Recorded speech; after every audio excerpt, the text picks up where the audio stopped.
Hey everybody, this is Barry Mankin here with the Holistic Home Health Podcast. We're here in Nashville, Tennessee, and we're going to talk about building a bridge between the environmental industry and the medical industry. So this is actually our first interview with one of the top medical professionals here in Nashville, Tennessee, Jaimee Arroyo. And we're going to actually have a great discussion on that bridge and how we do things, how she does things for her patients. She's actually a board-certified nurse practitioner and also does the functional side, right? So we kind of get the best of both worlds. And number one, I just want to say welcome. Thank you for coming. Thank you. Thanks for having me. You're one of my favorite types of medical professionals that does what you do, because you've done the emergency side, you've done the holistic side, and you're like bringing these two worlds together. And to me, that is the best balance of what we should expect out of our healthcare industry today. That is, I think, shifting still, and there's a lot of pressure on both sides to find some balance, if you will. For sure. So why don't you tell me how did you get here? You know, how did you, not just to Tennessee, but like what brought you to this point, your passion for people and what you do and what you saw in the medical industry?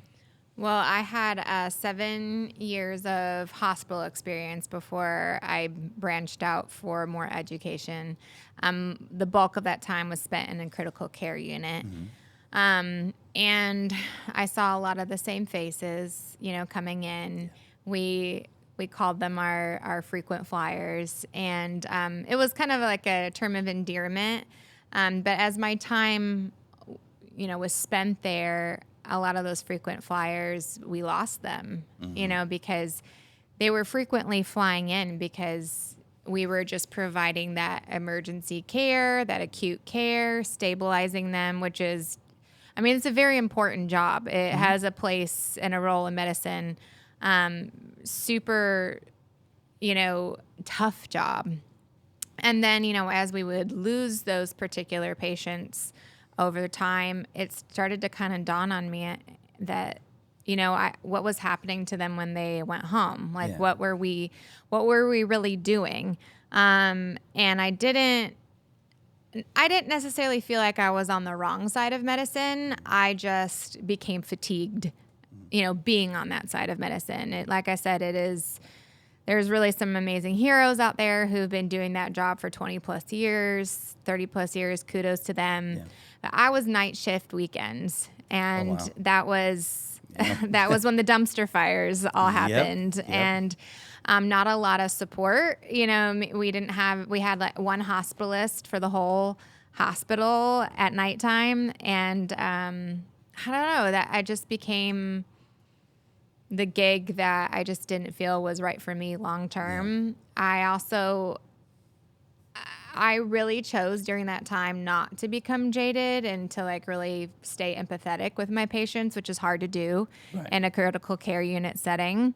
And I was willing to stay there, but I felt like I was getting called to something more. So a lot of different people pushed me to go on with my education, become a nurse practitioner. I mean, so many. And I started to be like, wow, like so many people are telling me to do this. Maybe I should pay attention and do this. I also work with a non-for-profit that works all around the world, and those particular agents were going to these very remote places and coming home with some really interesting disease processes that I started to realize, gosh, nobody knows how to treat my friends. Right. And in healthcare, you know, there's like niches, right? And so I just felt called to learn more, get pushed outside my comfort zone, and start meeting some more of the needs that I saw in front of me. And that is really what Hopewell has always been. Yeah. You go to some of these functional and integrative conferences, and they're all like dangling like, ooh, use this shiny tool and use this cool device, and here's this cool new test. And I would say Hopewell and what it's become has always been patient-centered and driven by the need. If honestly we didn't have a need for a specific modality, it really didn't find a home. Yeah. And so I think that's why we stumbled onto mold and have become really good at it. Because really, my gosh, if you know anything about Nashville, it's been underwater. I don't know how many times. Right. I've lived here for 20 years, and part of my story is we had to move kind of emergently because our house, which is now a field that has been leveled by the city, Wow. they bought 3 houses that were all next to each other because the contractor hadn't pulled permits, which is common in Nashville. Yeah. Like everything's just going up, houses left and right, and the drainage systems weren't okay. And there was a creek in the back that belonged to the city, and literally our shed would float across our neighbors' lawns. It was severe flooding. Wow. And these were brand new houses. Wow. And so I remember in that neighborhood, we had to take a boat to get from one side to the other. So when I'm saying Nashville has been underwater, Nashville has been underwater. And that bicentennial flood, I mean, you can see remnants of it Oh, gosh. Yeah. everywhere. Yeah. So we're just a really, really moldy neck of the woods, and we have a lot of patients with mold issues. And so again, anytime Hopewell has made a move, it's been because we saw the need, and man, mold is a huge need in this area. Tell me about your process whenever you just take somebody on and maybe you suspect, Yeah. or you just want to rule out that it is an environmental concern and possibly a mold issue or whatever. Tell me about what that process looks like. So, we pride ourselves that we really listen to our patients' stories. And so there's there's always a narrative. And what's kind of interesting too is sometimes the patient doesn't even realize how many symptoms that they have.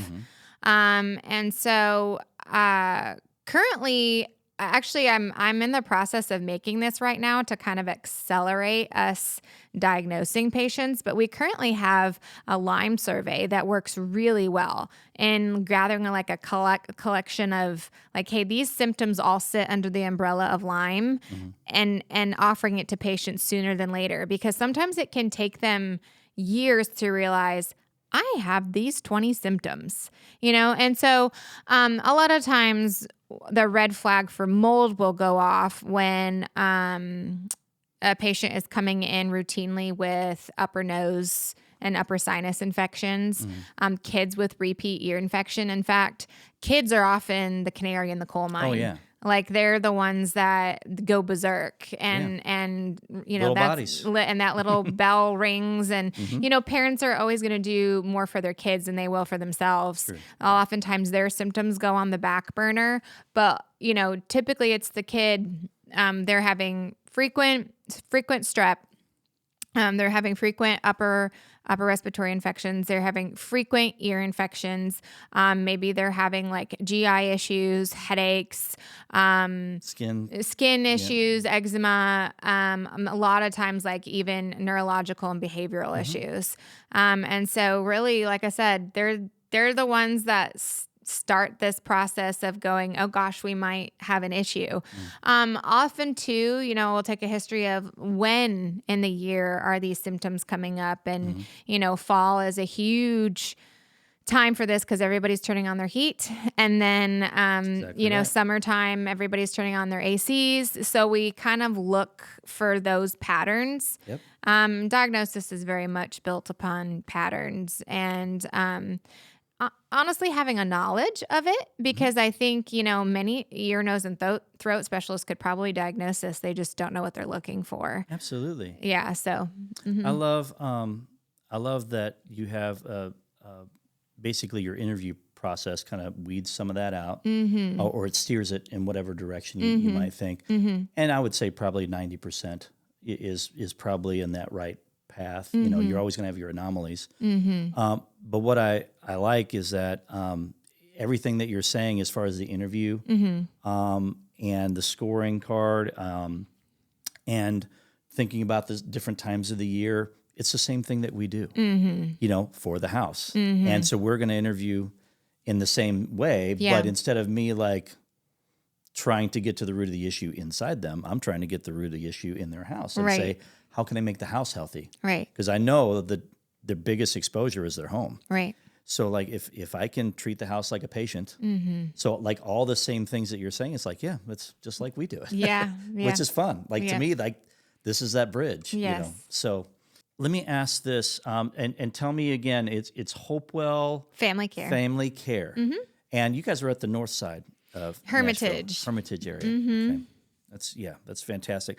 When I looked up your website there and I saw your team, everybody is just like, you could tell like you guys have such a neat, almost like a family Yes. type of a team. Yeah, it's feel really cool. there. It's really neat to see. And actually we met through somebody that we knew know together. And she actually went to church with me. Yes. And then ended up working with you. And then I hired her sister to work with us, which Myra's been on this podcast before. So shout out to Myra and Gloria. Yes. Two of our favorite people. Seriously. Great ladies. But anyway, that's basically, I think, how I just came to visit and say hi and introduce ourselves because we're like-minded in the industry.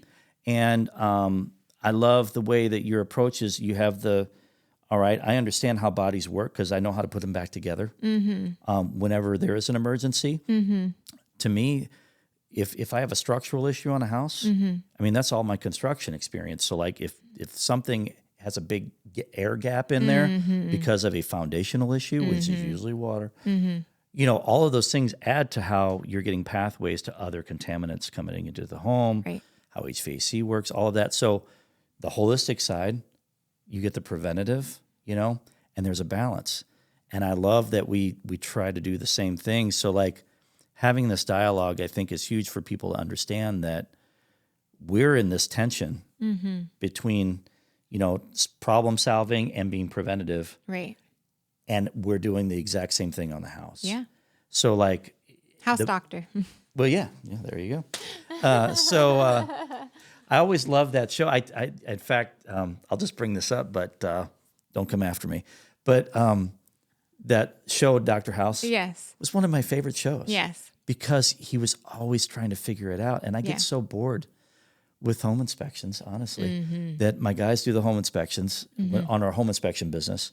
But for the environmental, we get into the building science and help people. And like, this is the fun part because then I can I got a puzzle to put together. I like a puzzle. And I have purpose. Puzzle's fun. With a puzzle. So anyway, I think we're like-minded in that way. And that's always fun to be able to see those similarities and say, okay, how can we maximize this for people? Tell me about the nonprofit. Just briefly, if we can touch on it. Yeah. Oh gosh, it is the whole reason I'm in Nashville. So as a really young person, I think I was 19 or 20 years old. 2005, I did an internship with them to Africa, and I really thought I knew everything there was to do about third world development and just blessing people in areas that are under duress. I had spent my whole young life doing that. My parents took us to Latin America from the time I was 6 years old until I was 19. And so they were like, you're going to learn another language. You're going to learn other perspective, other cultures. And it was just like an easy, this is what I'm going to do with my life. I knew I wanted to do something with nursing and other cultures. I just didn't know exactly what it was going to look like. My husband and I, we go to El Salvador quite frequently and with the non-for-profit. And while he's focusing more on land rights, my focus obviously is more integrative health. And so we've had some really amazing time with friends that we've made there in El Salvador. So, but the non-for-profit serves in India, East Africa, the Philippines, El Salvador, and then of course right here in Nashville. Do a lot of refugee work here. So that's fantastic. Yeah. Check that out. And what's the name of it? It's called GOD International, which is Global Outreach Development International. That's fantastic. Check it out, everybody. Okay? Yes, please do. Awesome. Well, let's shift focus then, and let's get back to Nashville. So when somebody has a pain point and you say, hey, this could be an environmental concern, how do you get them stable, if you will, but not go too far, because we want to get to the root issue and say, okay, at what point do you have either call somebody like us or Right. and say, okay, trust the process? How does that work? So you really have to kind of know the person that you're talking to. I think getting a patient out of the moldy situation is paramount, especially if their symptoms are really, really heightened. Oh, absolutely, yeah. But you can break a person by recommending that. Oh, well, yeah. You know, like just like if they're already in a really fragile state, it's like, by the way, you need to leave this house. And don't take any of your stuff with And you don't sometimes. take any of your stuff with you. That's a lot to ask of someone. So sometimes it is stabilizing them and getting them even to like a little bit of a place where they're just a little bit even more emotionally stable and their nervous system is just a little bit more stable. And that really does, to me, like if you're doing that long term, that really feels like a pill for an ill. That's definitely not, the approach that we take for an extended period of time. But sometimes it's just getting them on some supportive supplement so that they can even think, like some of these people are so bad, like packing a bag is like, how do I pack a bag? The brain fog and it's really severe. Absolutely, yeah. So sometimes, we're putting them on some antihistamine supports, or just like even getting like an air doctor into their situation, right where they sleep and spend the most of their time, or putting them on a binder, or getting them on some what are called alpha lipoic acid IVs to kind of like bind. Anything just to give them just like a little bit of relief, and just kind of bring that threshold down. And then at that point, we can really dive into like, hey, you really need to get out of this environment, and even helping them to like bridge the gap with like, a lot of them do have friends and support. They just couldn't even like wrap their brains around how to like ask another family, hey, could we come stay with you? Or just even getting their ducks in the row budget wise as they try to think through this. But in the meantime, we're often, before we even make that recommendation, even though we know it's likely coming,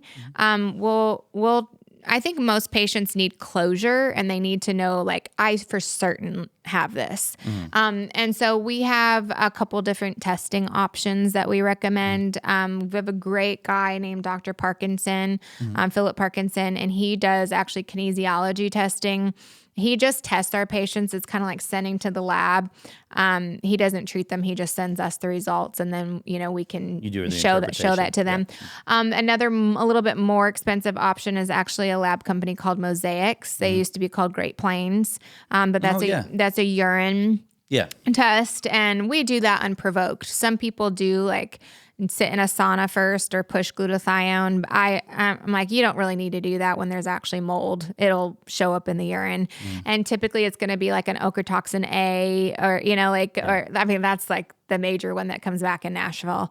But yeah, urine test, it's just a little bit more pricey than kinesiology, but a really great option. And people do like psychologically, like sending a specimen to the lab and that coming back on a piece of paper.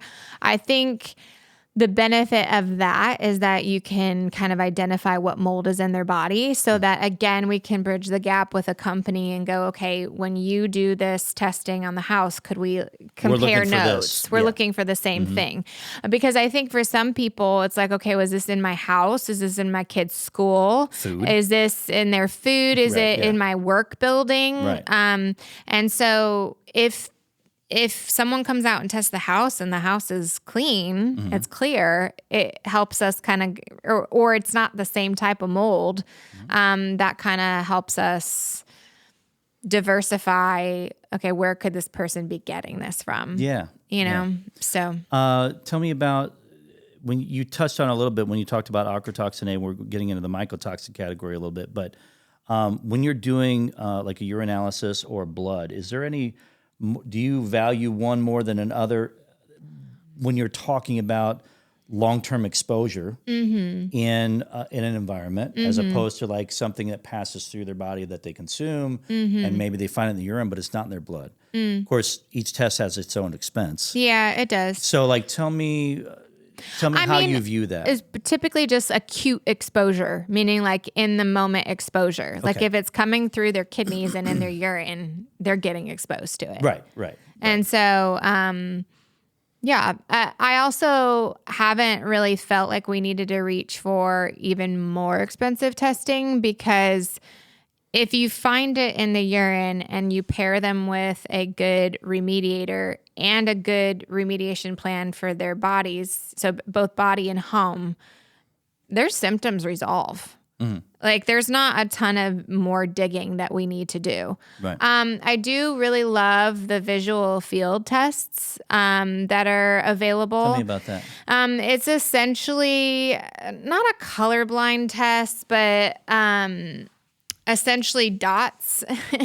And I'm trying to remember the website. I think I know what you're talking about. I think it's I can give it to you and you can maybe post a link after this. I think I've done it. But you can actually purchase a bundle of them and purchase about 4.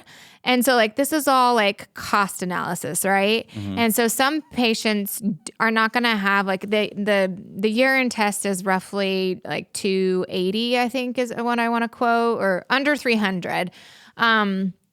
And they're not going to want to do it in the beginning, in the middle, and necessarily at the end. Like that's almost $1,000. Sure. So I believe with this other testing, like a bundle, I want to say it's around like $70 or $90. You can go online, basically take this eye test, and if you fail it, and then as you start to remediate and maybe even symptoms start to feel better, you can take it again and see how much you've improved. Yeah. And it's not just so much like a subjective feeling, like have I improved? It becomes an objective, like, oh yeah, I'm scoring better on this vision test. It's a soft tissue that it absorbs whatever the contaminants are, and then it's an easy way to see something quickly, as opposed to sending something off. Yeah, I've done that. I think the cursory level. And then you have an entire family who wants to get tested. Then it's just like it can become cost prohibitive. Oh my goodness, yeah. I've had a lot of people reach for that vision screen. It's easy to do as well. It is, yeah. So, you can do it from home. And it's a good indicator. I would say it's probably more accurate. Like a lot of people, here's one of the things that we have trouble with in our industry is the ERMI test. And we don't value that in our industry as much. I know we've talked about that a little bit. It is a screening, if you will, but it doesn't necessarily, it just gives you a reason to call somebody like this for like $300. It's $300, so it either tells you that your house needs to be cleaned or you have a source. And then if you have a source, you spread that source. I've actually recommended the ERMI test for dorms. Yeah. And honestly, because they aren't in a situation for, where that you're not necessarily going to get the school dean to bring out a mold, company. But I actually had a gal recently. She like lost a ton of hair, hormone issues, severe fatigue, dizziness, headaches. I mean, she was in a really bad way, and we figured it out that it was her dorm.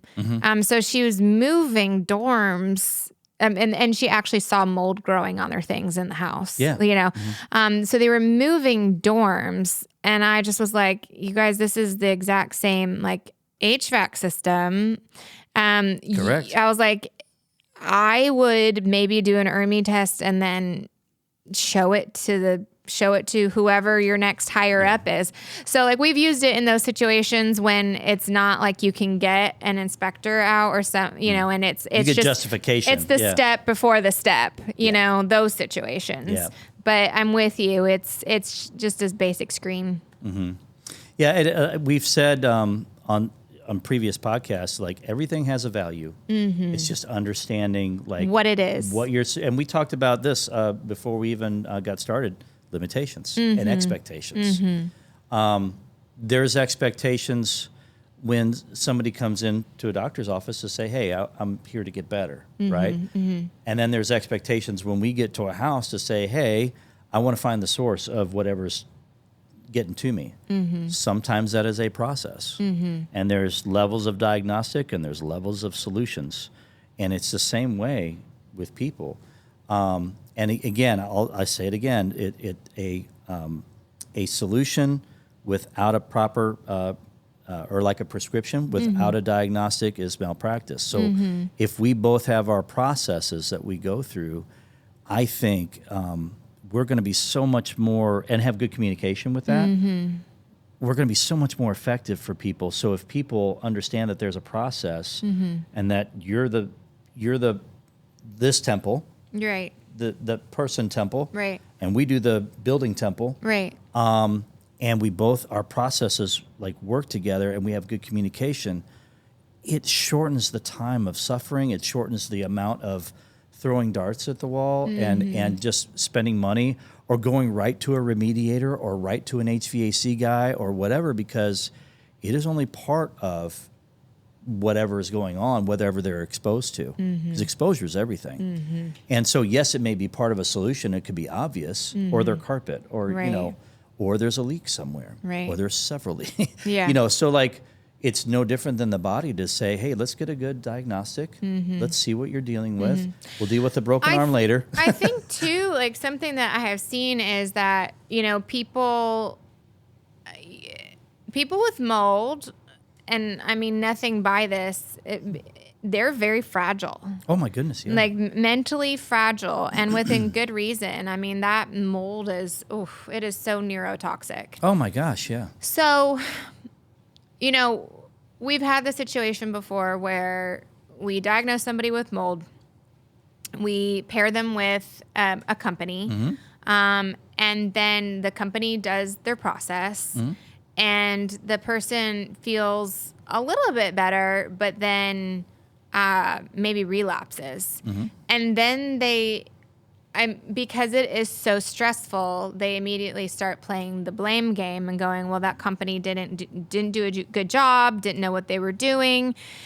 Or they don't realize that, mold in their house could be a multi-layered problem. So where like you could have gotten rid of one contaminant, it doesn't mean that there's not another place in the house that there could be a problem as well.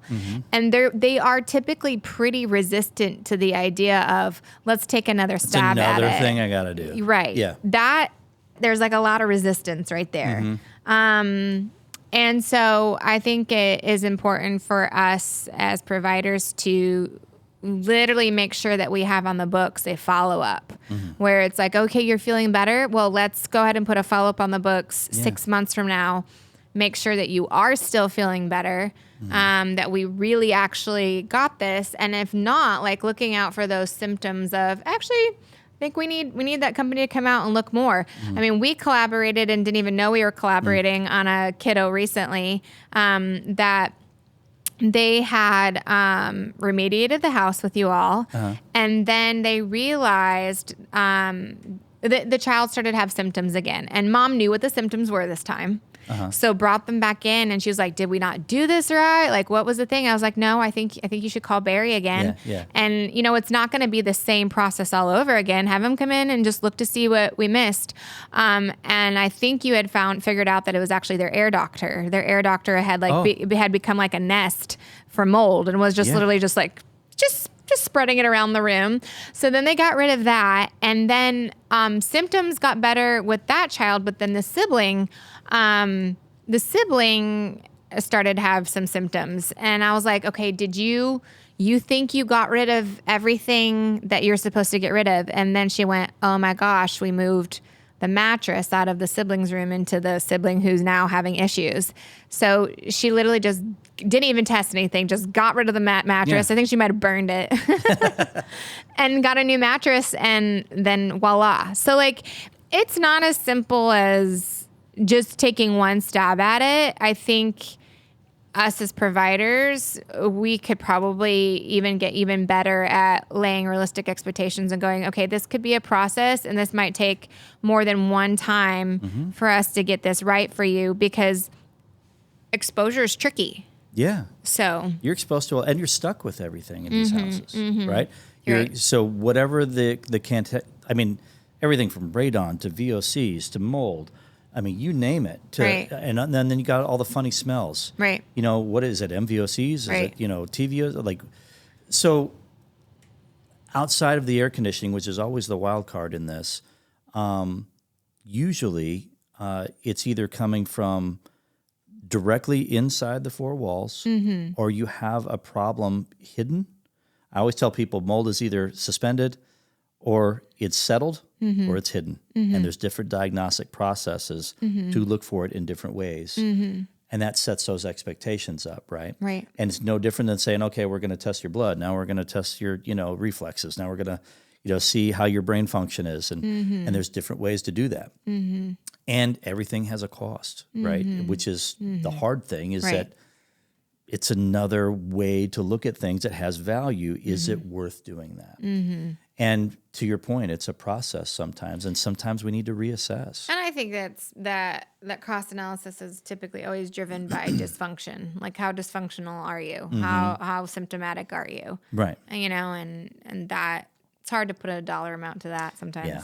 And some people have constraints as it relates to budgetary, issues to say they just don't have it, which, is hard, right? And so there's times when there's a little give and take, or like, let's get creative, let's find, and we try to give as many resources as we can to do practical things up front. In your, capacity, it's like drink more water, right? Eat healthier, do a little exercise, like the practical things, which we all know to do, but a lot of times I think creating habits should be just like better maintenance as opposed to like getting to the root of the issue. Sometimes that will help, right? But a lot of times if there's a source, we have to dig, Yeah. So that's really good to help manage those expectations. I think. Also too I don't know if you disagree, but I might sometimes recommend an ERMI too if people are house hunting. Tell me, oh, you mean like, yeah, when they're doing real estate. Yeah. Yeah. Like just as like a touch point. I don't know. Do you guys have any like simple diagnostics though for if you're hunting for a house? Like, is that something that you would recommend? So, I mean, you can absolutely do that. If it's worth the money, it's just going to be information. Here's, again, it's the expectation and knowing the limitations of that diagnostic. ERMI will show whatever's on that cloth, whatever was brought in yesterday, whatever was brought in 6 months ago, whatever is in the HVAC, and it could mean that there's a problem or it could mean that you just need to clean. Like, we don't know. So it doesn't mean if it's clean, it doesn't mean that there's not a source that's hidden or trapped or wet or has a leak or has a problem that has a potential in the future. It just means that the surfaces that you touched has whatever is on it. Or spread. Do you guys ever get called out to prospective houses? We do that a lot. We do what's called a baseline assessment, and which is our typical thing that we start. It's kind of like our middle of the road package, if you will. Whenever we're dealing with real estate agents, we want to make sure that we're getting a good inspection on the house. So we're looking for all those potentials, whether it's carbon or radon or whether it's monoxide or dioxide. Rarely we get into the TVOC things unless there's an issue, like it's a brand new house or formaldehyde. We'll do those for people if they have sensitivities or if they're concerned about it. But most of the time we're looking for the biologicals as it relates to mold. And we'll get some air sampling. So if something is obvious in the air, we'll see it. If it's not obvious in the air, we may miss it. But we'll never say that the house is mold free. We'll just say that we didn't see any in the air at that time. And it has, if we do though, and it is positive and we do see something, now we know that room is contaminated and requires remediation, the whole room. If it's in the air, it's on the surfaces. As opposed to missing something on a surface, if we take a surface sample and it may be suspended or over here instead of over here. So like everything has its vantage point. So we'll do a basic air and then we'll get history typically at the HVAC return for anything over time. We can get a physical sample there. Plus we'll be able to look in the ductwork to say, what is the health of the ducts? Is there debris in there? If there's history, it's food. for mold. Because the main job of the HVAC is to pull moisture out of the air, in Tennessee especially. If we have restriction, if we have any visual to say that there's other air gaps coming in from a crawl space or an attic space, drawing in, or varmints or anything, that is creating bacterial contaminants or mold, what have you, creating condensation with food in the dirty ducts, right? Then we get into ductwork cleaning. Then we get into or patching things up or replacing something. Right. All of those things come into play. So we look for all that. Yeah. And we see what's in the air, and we get some history. And that gives us a good baseline, typically. That's what we do for real estate transactions. So unless somebody has like a small level to say, hey, we had a leak over here, we had a history in one location, we kind of have our like 3 sample minimum that we do. We go out there and we do moisture readings. We kind of give a comprehensive look and take a sample away from that area a little bit, almost like an interior control within that space to see if anything has migrated from that. If it has, now we're going to reassess and do a baseline on the whole house. But typically, that middle ground is what we do. Anything beyond that is a full assessment where we're taking more sampling. We're bringing out an Instascope diagnostic tool, which is incredible. And we can see live biological activity as we go through a room in 3D. Wow. And I can get numbers. Now, it won't tell me type, so I need species if I'm going to take sampling. But we'll include a baseline with that to get that species and then take physical samples where it tells us to say, hey, something's coming out of that outlet. Yeah. So way better than a mold dog, Right. you know. But the idea is we just try to keep things at 3 different levels. That middle level is about 90%. We get 90% accurate until we get into either sensitized individuals or hard cases on houses where we have pressure issues and that sort of thing. So that's typically how that works. And I always tell people there's a balance between the sensitivities of the client, the history, and the conditions of the house. Right. And there, you just have to find a balance. Like, how good does the house need to be for that your particular condition? patient. Yeah. Yeah. Yeah. You know, and people are bringing their specific needs to it, like, you know, genetically, whether they have a predisposition to not being able to clear mold as well, Right. or they've got histamine Gene, SNPs. That just, you know, that combo can be, there can be quite a few virulent combos that make it to where, you know, one patient might be able to live in a house that has X amount of mold, whereas other patient cannot live in Absolutely. a house with, you know, X amount of A mold. hint or Yeah. a specific type. Yes. Yeah, which is common. I see that all the time with our sensitized clients. And I'm like, well, this is about as clean a house as I can get. And, of course, we don't do the remediation ourselves, so there's no conflict. But, you know, we've gone through a process. We've had the right people, you know, in place. And we refer our network and say, all right, we need a good network of people to help you get to where you need to be. And sometimes it's the beta glucans that are off-gassing and you're getting the proteins and they're just sensitive to that. And they're so sensitized with this. It's like, okay, now we need some offense. Now we get into purification, filtration. I call offense and defense. And so there's different ways to do that. But we try to use that as like a last thing to say, okay, do you need this or not? Right. We just want a good baseline. Right. And if you're sensitized, I'm always going to tell you need to do other things. Whether you get into mechanical and dilution, fresh air makeup, filtration, etc., and there's levels of all that stuff. So we tell everybody we can go as far as they need to go. Right. But in some cases, that reassessment and the expectations, I think, are the biggest controversy in both industries. You know, Yeah. so I also find there is a lot of overlap in mold with co-infections. And so, you know, we will sometimes see a mold patient actually have a collection of symptoms. So like anything from Lyme to long COVID to mycoplasma. And the thing is, like, once it doesn't really matter which is the chicken and which is the egg here. It just means that at some point their immune system had taken one too many hits. Yeah. And they've just become really vulnerable to a lot of things. So sometimes I've noticed even that some of them go, I think my house is still moldy. And we're like, well, we haven't gotten rid of these other things yet. Yeah. Does that make sense? So, oh, absolutely. or yeah. vice versa. Yeah.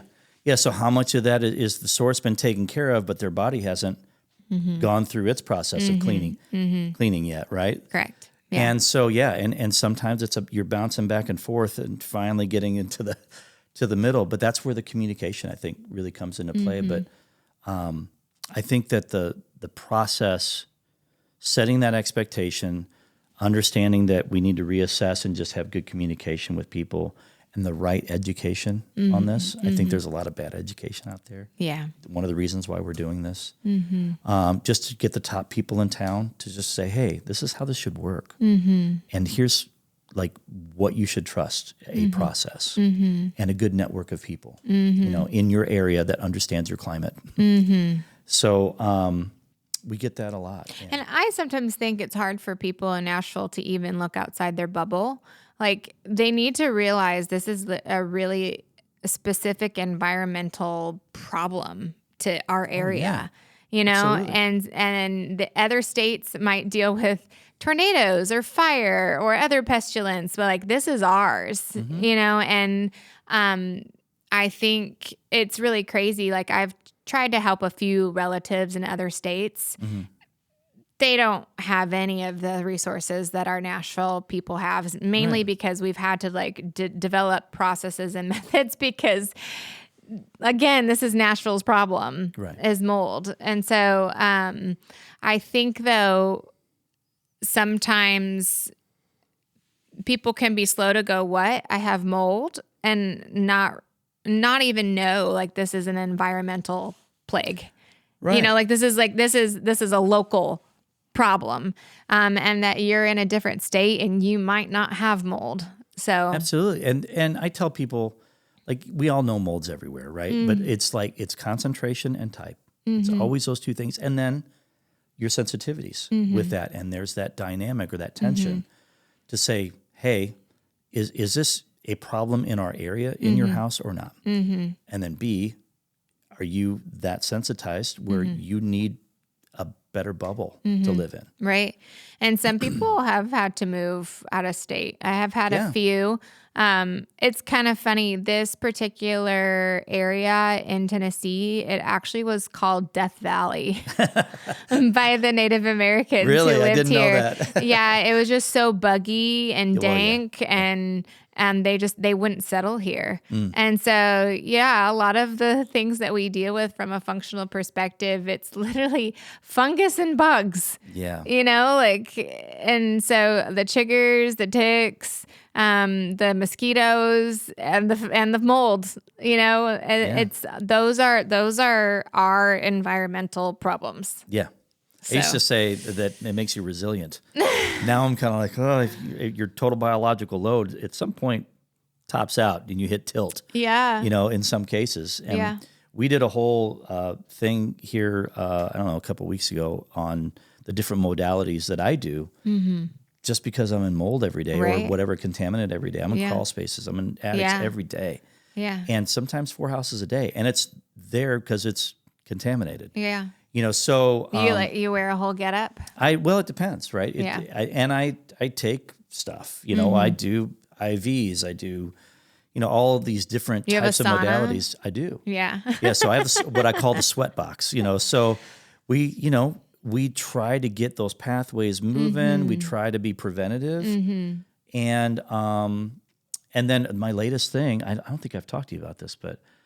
My latest thing that I'm getting into is hydrogen inhalation therapy. I am all over that, so I'm really excited to get. That's growing. Yeah. It's growing. I think there are a few things that's happening as a population that I think are predisposing people actually to mold. Absolutely. Yeah. I do think even post-COVID, so it's like a multi-layered problem. Post-COVID, we've seen a lot of anxiety and depression, and that paralyzes people. Yeah. They're not getting out and walking and moving, so there's not lymphatic flow. And then just I feel like people are having like less even get up and go-ness to like get out in the wintertime and continue to move.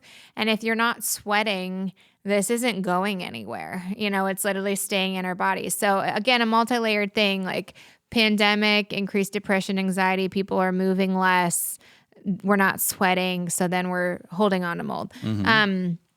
The other things that I'm seeing a lot of is we have a sleep issue epidemic, and that a lot of people are breathing through their mouth, not through their nose. They're not filtering their air, and from a more perspective than just like a filter, they're not getting deep REM because there's a lot of undiagnosed sleep apnea because a lot of processed food. So generationally, we're seeing people's jaws get smaller and smaller. And so that sleep process is disrupted. If you don't hit REM, you're not going to recycle your DNA. Your immune system doesn't have a fighting chance. And if your body's under stress all the time, you're not going to get that. Right. You're going to have higher inflammation. You're going to have higher inflammation from all the content. It's just this big cycle. So I think two things that I really encourage, even from a prevention standpoint, are like we've got to move and we got to sweat all year long.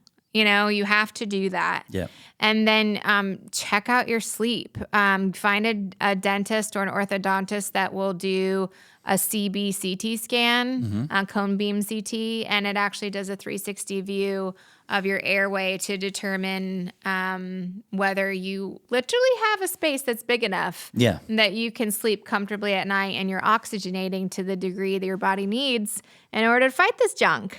Tell me about what you think about. What are some of the things that you see that works for some people, other than like the sleep apnea mask? That was what first came out, but I know there's others. For kids, I'm referring most of them to Dr. Alex at Genuine Ortho. Okay. And he does a really, really gentle expansion process. The younger they are, the better. He will start with a 3 or 4 year old even. And when you expand that upper palate, the bottom palate follows, and literally your airway will expand. So we're preventing sleep apnea in a generation of kids because we're expanding their jaws. Interesting. And you know, the first people are like, how do I tell if my kid has an issue? A lot of like dark circles under the eyes. A lot of times there's bedwetting at night, which can happen even with mold. There's a lot of teeth grinding. A lot of times there'll be belly breathers or their butts up in the air.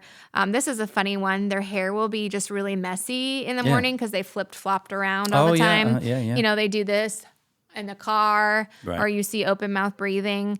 Those are all signs. But I think the other signs of this would be like frequent sickness, misdiagnosed ADHD because they're just not oxygenating well, so they're not focusing the next morning. So like we really want to catch this when people are kids. However, for adults, I really love Dr. Poss, P-O-S-S, Dr. Poss's office. He's doing a 3D airway scan and basically building it's like Build-A-Bear, but build a mouth. A device that you actually wear at night. So it's none of the CPAP situation, which a lot of my patients are not, I will not toss around the phrase non-compliant. They just cannot handle like the dry mouth and the air and the mask and the noise. And it's a lot. And so this device, you just pop in and it pushes your jaw forward, and it's an FDA-approved alternative to CPAP, and it's working brilliantly for a lot of my patients. Interesting. Is it like a mouth piece? Like you do it has the a teeth top, impression? It has a top and a bottom, and then even like a rubber band situation to like keep your mouth closed at night as well. So it fits like a glove. Fits like a glove. Yeah. So think about this, like if we're getting better sleep, right, and we're sweating. Yeah. Those are your top two things? Yeah, and I think other than water, I would say. Yeah, water's super important. Yeah. I think also nervous system, again, back to the pandemic, I think everybody realized they had anxiety and depression, like 90% of the population. We're standing on the shoulders of giants, right? So like if we deal with our nervous systems, our kids will learn to healthfully deal with their nervous systems. Our parents didn't know what a nervous system was. No, it's very reactive. Like they didn't even know that was a thing we should be like looking into. Yep. Anybody who grew up in the 70s and 80s, we made it. Yeah. We're still here. Yeah, the station wagon full of smoke. It was like Cheech and Chong every time you got out for church every Sunday. So yeah, my parents didn't smoke, but we for sure had the station wagon. Yeah, my dad did. And I'm not terribly. sure. I'm not sure we had seat belts. I'm No. like, did we have seat belts? We were going backwards. No seat You know, we belts. sat in the back, and you're Yeah, they had facing that third seat backwards. yeah, you we know. had that. Yeah. So all that to say, but nervous system, no, that's not something that we dealt with. I think. Just culture and politics and the landscape of everything, it's not been kind to people's nervous system. Input. Oh all the gosh, time it's with so it. much. Yeah. And so I'm really recommending, oh gosh, there's so many modalities for nervous system, but anything from like acupuncture. I love neuro-emotional technique. Dr. Paul Hodgins in Hendersonville, he's amazing. But he's basically helping you look at origin stories and remove the charge. Like obviously you're not removing the memory, but you're removing the charge. Man, when your immune system works better, your nervous system works better, it informs your immune system. Yeah. And so a lot of people who have stealth infections, co-infections, mold, honestly, a lot of times their nervous system is shot. And then at that point you're like, okay, was it the mold first or was it that trauma first? Chicken and the egg, Yeah, right? like which is it? Yeah. So yeah. So That's I would really say, awesome. I would say movement with lymph flow, nervous system, and then making sure we're getting really deep sleep. And sometimes that doesn't mean you have to get all fancy with, airway. Sometimes that just means recognizing the cues of nature and going, I should get up with the sun. I should go to bed with the moon. Yep. Like doing that. Circadian rhythm. So, Yep. yeah. All of that's huge. And so I'm thinking about like, okay, how we get exposed to things and how our biological load gets, our toxic load, whatever it is we're dealing with, gets to a certain level if we're mouth breathers, as an example, and we have, in my case, 2.5 is kind of that number that gets past our natural filters, right? And we're just allowing all the particulate matter in. Whatever's on that particulate matter is going to affect you, whether it's viral, bacterial, or fungal content, whatever's on there, even viruses, viral content, like in the wintertime. I tell everybody all the time, you don't get sick because it's cold. You get sick because that stuff's lighter in the air because the air is drier. Right. And whatever's on that, now you're getting in there. And if it's beyond that 2.5, you're getting to that blood-brain barrier quicker through your nasal cavity. Right. And it's getting right to that frontal lobe. Right. And you're getting the brain fog right away. You're getting all that stuff. So whatever's on there. Right. But that's why we always focus on that 2.5 because that's kind of like that threshold. But I'm thinking like the mouth breathers, whatever exposure there is in the house, that's that much more content. It's not getting through your nose, Right. which has those natural Right. filters. Right. You're the filter Right. of whatever you're exposed to. Right. So like between this and between that, we should, if we're intentional, we should all be healthier. Yeah. Theoretically. Yeah. And getting some of these big points, I think, is huge. We give people like a top 7 to do all the time. Okay, let's do this. I mean, I'm just going to suggest this, even though we could always edit this out if you'd like. No, it's terrible. Give me your top things to do in a list, Yeah. and I'll post them on my website. Okay, great. And then I'm going to give you our top 7. Okay. And you can say from an environmental perspective, this is the thing, just if you don't have a problem, Sure. these, and there's no sources, just to kind of help. Deal. All right? Sounds good. Deal. With that, I think we're pretty much done. Yes. But thank you this has just been so fun Yeah, and it was wonderful. We'll have you on again at some Sounds good. point, whenever it's convenient. Maybe we want to get into the mycotoxins and get a little more nerdy. But I think it's huge that we build these bridges for both our clients and just help people. And this is what we're called to do. Yep. So thank you for your time. Yeah, thanks for having me out. This was and great. You guys, thank you so much for watching. We'll see you next time. Bye-bye.